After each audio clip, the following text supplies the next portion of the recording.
다윗은 사람들에게 인정을 받았던 인물이었습니다. 우리가 오늘 본문은 아니지만 5절 말씀을 한번 보시면 다윗은 사울이 보내는 곳마다 가서 지혜롭게 행하며 사울이 그를 군대의 장으로 삼았더니 온 백성이 합당히 여겼고 사울의 신하들도 합당히 여겼더라. 우리 올해 표어가 나는 그리스도입니다입니다.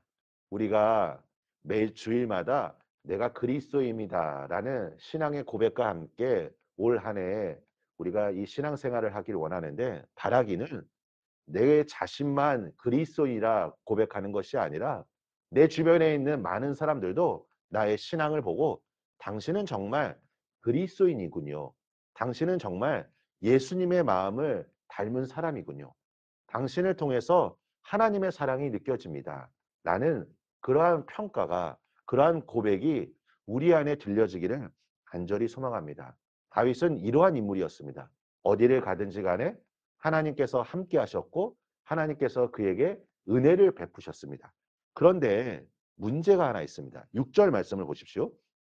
다윗이 블레셋 사람을 죽이고 돌아올 때 여인들이 나와서 사울을 환영하며 노래를 부릅니다. 그리고 7절에 이와 같은 말씀이 있습니다. 사울이 죽인 자는 천천히요 다윗은 만만이로다. 여인들이 뭐 이와 같이 말하는 거에 대해서 어떻게 뭐라 할 수는 없겠지만 제가 이 본문을 읽으면서 참 안타까운 것은 전쟁은 하나님께 속한 것입니다. 전쟁이 승리할 수 있었던 이유가 무엇입니까? 다윗이 용맹하고 다윗의 능력이 탁월한 것도 있겠지만 하나님께서 다윗과 함께 하셨고 하나님께서 전쟁에 승리할 수 있도록 하나님께서 이끄셨기 때문입니다. 그렇다면 이 전쟁에서 승리하고 돌아왔을 때 백성들이 사울과 다윗을 칭송하기보다는 하나님의 이름을 높였더라면 얼마나 좋았을까라는 생각을 해봅니다. 여러분 8절 말씀을 한번 보십시오. 이 여인들의 노래를 듣고 사울이 뭐라고 생각합니까? 사울이 그 말에 불쾌하여 심히 노하였다라고 말합니다. 오늘 여기 우리 성도님들이 계십니다. 각 성도님들마다 다 믿음의 분량이 있으시고 또 신앙의 여러 가지 섬김의 모습으로 교회를 위해 이렇게 애쓰신다는 것을 제가 잘 알고 있습니다. 우리가 주변을 돌아보면 똑같이 섬길 수는 없을 것입니다. 어떤 분들은 좀 더 교회를 향해 헌신하시고 애쓰시는 모습. 근데 이 모든 것들을 저는 하나님께서 보고 계신다는 것을 알고 있습니다. 그리고 하나님께서 그분들을 향해 그 섬김을 격려하여 주시고 축복해 주시기를 간절히 기도합니다. 그런데 우리의 말이 때로는 이 격려를 담아 그 사람을 축복하지만 그것이 그 사람 주변에 있는 사람들에게 시기와 질투로 영향을 줄 수 있다는 것입니다. 야고보서 3장 8절에 보면 혀는 능히 길들일 사람이 없나니 쉬지 아니하는 악이요 죽이는 독이 가득한 것이라. 그래서 우리가 신앙생활하면서 중요한 자세는 무엇이냐면 말을 많이 하는 것보다 말을 듣는 것이 필요합니다. 바라기는 우리 여기 계신 성도님들은 누군가의 말을 경청함으로 말미암아 그분의 말씀에 공감하고 또 그분의 마음을 헤아려 주고 또 우리가 이 듣는 마음으로 우리가 하나님 앞에 나아가야 할 이 신앙인으로서 오늘 우리가 바로 세워지기를 소망합니다. 시기와 질투가 사울의 삶에 어떠한 영향을 미치게 되었습니까? 9절 말씀을 보시면 이제 다윗을 주목하기 시작합니다. 다윗을 바라보는 것입니다. 왕이 되기 이전에 사울이 어떠한 인물이었습니까? 하나님과 사람들 앞에서 자신을 낮출 줄 아는 겸손한 사람이었습니다. 하지만 왕이 된 이후에 그에게 힘이 주어지자 그는 이제 하나님보다 사람을 더 의식하게 됩니다. 그가 누리는 모든 것들이 하나님의 은혜였음에도 불구하고 그는 그 은혜를 잊어버리게 됩니다. 사랑하는 성도 여러분, 은혜가 사라지면 무엇이 찾아올까요? 바로 인간적인 감정이 찾아오게 되어 있습니다.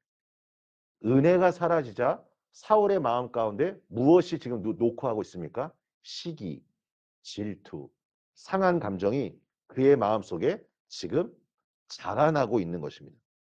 누룩이 점점 퍼지는 것처럼 처음에 아무것도 아닌 감정이 우리 삶에 더 큰 영향을 주게 되어 있습니다. 가인과 아벨을 한번 보십시오. 하나님께서 아벨의 예배를 받으시자 가인의 처음 모습은 어떠했습니까? 안색이 변하였다라고 말합니다. 그는 거기서 멈출 수 있었습니다. 그는 거기서 그 마음을 하나님 앞에 아뢰면서 하나님의 회복의 은혜를 경험할 수 있었습니다. 그는 그 죄를 다스릴 수 있었습니다. 하지만 그가 그 기회를 놓쳐버리게 되자 어떠한 일들이 찾아옵니까? 동생 아벨을 죽이고 맙니다. 요한일서 3장 15절입니다. 그 형제를 미워하는 자마다 살인하는 자니 살인하는 자마다 영생이 그 속에 거하지 아니하는 것을 너희가 아는 바라. 여러분 오늘 우리가 이 말씀을 진지하게 우리 스스로가 한번 묵상하기를 원합니다. 그래서 우리 안에 늘 은혜가 있어야 합니다. 저는 오늘 우리 여기 계신 한 분 한 분을 지금 바라봅니다. 그래서 우리 여기 계신 분들 삶 속에 하나님의 은혜가 충만하게 거하기를 간절히 소망합니다. 그래서 내 안에 나도 모르는 내 안에 자리 잡고 있는 좋지 않은 그 감정들을 주님 앞에 다 털어내시고 또 주님의 은혜로 회복되시기를 간절히 소망합니다.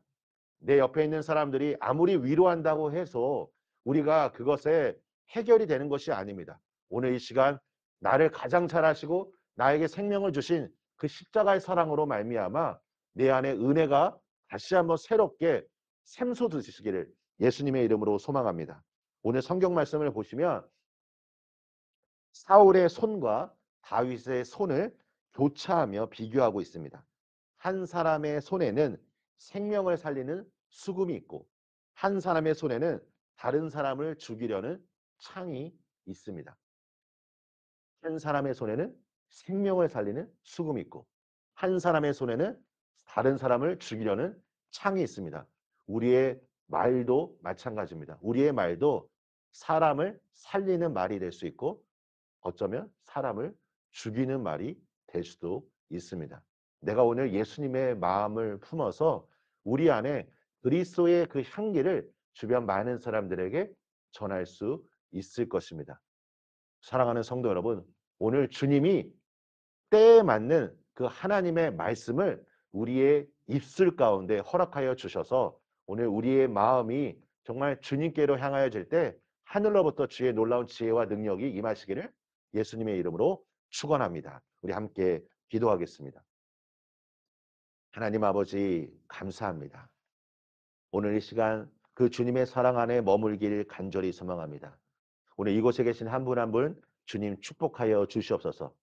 하나님 오늘 새벽 제단에 나오시는 우리 성도님들 한 분 한 분을 바라볼 때마다 주님께서 얼마나 사랑하시는지 얼마나 주님께서 은혜를 주시길 원하시는지 하나님 우리가 알고 있습니다. 주여 오늘 내 안에 있는 모든 것들 주 앞에 다 아뢰며 주님 앞에 맡겨드릴 때 주님께서 축복하여 주시고 주님께서 격려하여 주시고 하나님의 사랑의 음성으로 말씀하여 주시옵소서.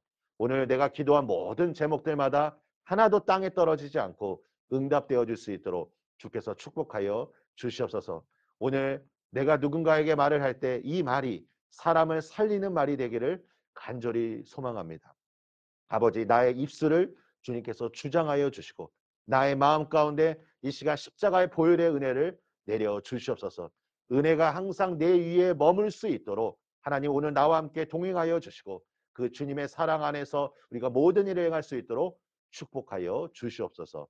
예수님의 이름으로 기도합니다. 아멘.